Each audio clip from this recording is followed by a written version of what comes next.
Jangan lupa untuk saksikan Lensa, pastinya hanya di Jawa TV Independen, Respect dan menghibur.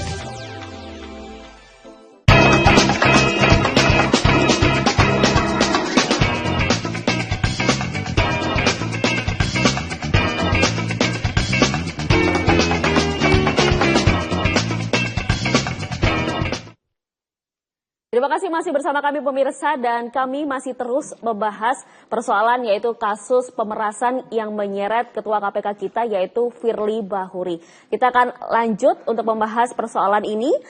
Nah, dari Ketua KPK Firly Bahuri sendiri menyebut nih bahwasanya kalau dia ini lagi diserang oleh para koruptor. Ini sungguh menarik pernyataan beliau. Nah, kalau menurut dari kacamata Pak Putra sendiri tuh gimana tuh Pak? Ya itu tadi saya bilang, kenapa saya bilang drama ini kan agak cengeng ya, gitu loh. Karena kita tidak pernah melihat seorang pimpinan KPK atau siapapun dulu KPK yang dulu lama itu mau diserang dengan apapun, nggak pernah curhat sampai seperti itu, nggak pernah gitu loh. Baru ini gitu loh. Jadi ya dari awal memang pada saat Pak Firly Bahuri ini memimpin juga sudah banyak sebenarnya drama-drama kan sebenarnya. Dan beliau juga mungkin termasuk salah satu pimpinan yang punya rekor sering dipanggil sama Dewas ya Pak Prof ya. Oh, Firly Bahuri itu? Ya mungkin karena berapa kali kan, dari awal dulu masalah naik helikopter kan seperti itu, berapa kali gitu. Jadi namanya pada saat tersandung kasus seperti ini, ya kita melihat ini, wah ini kembali lagi drama lagi ini.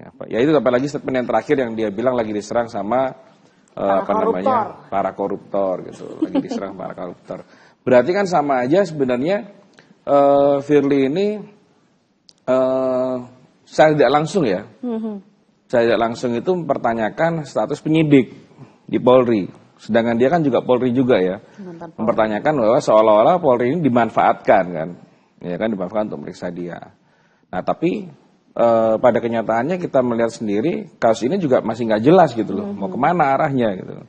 Sedangkan semakin lama suatu kasus ini nggak tentu arahnya, ini kan tidak bisa menjamin kepastiannya apakah dia itu menghilangkan barang bukti, ya kan, mengulangi perbuatannya dan lain-lain seperti itu loh. Jadi kembali ke fokus lagi, memang penyidik memang harus tegas. Saya setuju dengan Prof. Salahuddin tadi, kalau bisa minggu ini ya Prof ya. Itu sudah ada penetapan ya. Ada penetapan kalau mau ada penetapan tersangka ya sudah, kalau tidak ada ya dari elemen manapun bisa melakukan pra peradilan. Seperti itu. Jadi ini jelas kan gitu. Jangan dibiarkan mengambang seperti ini. Seperti itu. Nah, tapi kalau dari Prof Salahuddin sendiri itu gimana Prof dengan tanggapan seorang Firly Bahuri selalu membuat pernyataan bahwa saya ini sedang diserang oleh para koruptor yang memang kena sama dia. Nah, itu gimana tuh, Bro? Ya, itu kan sebenarnya efek dari aturan di dalam Undang-Undang KPK itu. Jadi, kapan seorang pimpinan KPK itu harus, katakanlah, memberhentikan dirinya. Jadi, mengundurkan diri misalnya. Atau dia diberhentikan sementara. Mestinya kan begitu. Ini ada ketidaktegasan di dalam aturan Undang-Undang KPK itu juga. Ini juga menjadi masukan, mestinya nanti bisa diamandemen lagi. Kalau KPK ini hendak kita pertahankan. Dulu sudah saya pernah mengusulkan itu. Ketika di ILC ya. Ketika di ILC itu saya pernah mengusulkan itu. KPK ini harus diberi waktu. Artinya kapan KPK ini berdiri dan kapan berakhir. Harusnya begitu di dalam undang-undangnya itu. Sehingga ini kan lembaga ad hoc ya kan? Lembaga ad hoc. Mestinya sementara. Nah, supaya masyarakat kita ini, bangsa kita ini punya target di dalam bekerja, ya dia harus dibatasi. KPK adalah lembaga negara independen yang didirikan paling lama 50 tahun misalnya. Atau 40 tahun atau apa. Ini kan enggak ad hoc tetapi tidak ada batasan. Apa sampai kiamat lembaga KPK? Iya kan? Lalu ini menjadi masalah sebenarnya. Masalahnya apa? Yaitu pimpinan KPK setiap ganti periode tidak punya target dia. Tidak punya target bekerja. Sampai kapan KPK ini mencapai misalnya yang diwajibkan, yang seperti di dalam undang-undang. Sampai kapan ini? Nggak ada. Setiap pimpinan KPK ganti ya begitu. Ganti, apalagi sekarang kepemimpinan periode Pak Firly ini ya saya bilang ya, agak kacau juga. Banyak sering terjadi pelanggaran etik, ya kan? Seperti yang tadi disebutkan. Kemudian minta perpanjangan periode jabatan. Ya, asalnya 4 tahun, minta 1 tahun. Memang kursi jabatan itu memang empuk memang. Sulit ketika orang sudah duduk di kursi empuk. Mau berdiri kemudian mundur, aduh sulit sekali kalau pejabat di Indonesia. Karena kebanyakan dari kita ini pejabat-pejabat memandang jabatan itu sebagai berkah, bukan sebagai amanah. Makanya ketika kita mendapatkan jabatan entah apa ya ketua atau apa, langsung selamatan, itu saja ini keliru. Mestinya yang pertama kali mengucapkan mengucapkan dulu ya. Iya. Begitu dulu. Ini enggak, alhamdulillah saya dapat jabatan ketua. Kemudian ngundang teman-teman berpesta.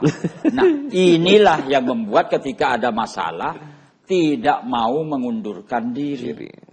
Makanya masyarakatlah yang harus mengundurkan. Iya. Ya. Diundurkan diri saja. Diundur begitu. Karena faktanya sampai sekarang seperti itu. Jadi makanya tadi dikatakan, oh ini sudah menyerang kita ini para koruptor. Itu hanya pembelaan saja. Jadi kemarin yang Pak Firly Bahuri dia menyampaikan semacam pembelaannya itu menurut saya. Itu sama saja ya, setali 3 uang dengan ketika Pak Anwar Usman itu juga seperti itu. Tak perhatikan. Oh, pidatonya ini setali 3 uang ini dengan mantan ketua MK gitu. Sama aja, mempertahankan jabatan. Pantang mundur. Loh ya pantang mundur. Sudah dibegitukan kok pantang mundur ya. Mestinya saran saya masyarakat Indonesia, khususnya penegak hukum, pemerintah itu menggunakan teori reintegratif shaming. Kepada semua pejabat, teori malu. Kalau dirinya sudah diserang masyarakat macam-macam, ya malulah. Ya. Malu, kalau malu gimana? Ya sudah, aku mengundurkan diri saja. Bentuk tanggung jawab.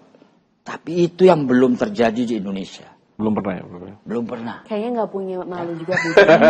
Padahal masyarakat kita ini kan budayanya budaya sungkanan malu, gitu ya. Sungkanan, malu, ya kan? Tapi nyatanya enggak. Kalau untuk jabatan enggak malu. Meskipun salah, yang ngenteni kok lewis dilebokno penjara baru dia. Kalau udah lupa masyarakat mungkin gitu Pak ya. Iya.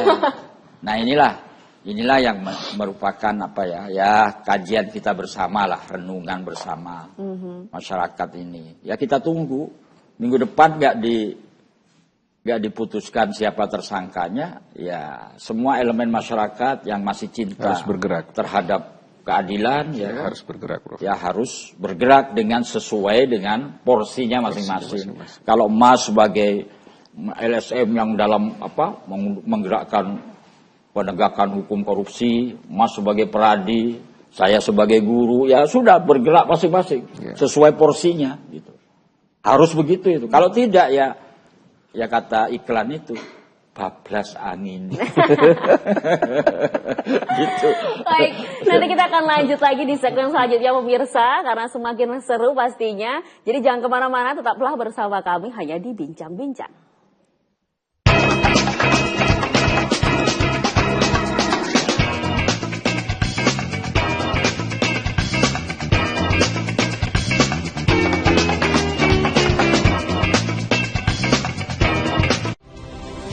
Hadirkan berita seputar kebijakan, pemerintahan, aktivitas bercorak keindonesiaan.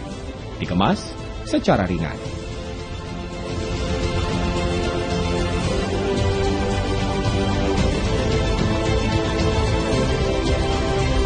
Beranda Indonesia, Senin hingga Jumat, pukul 20 waktu Indonesia Barat.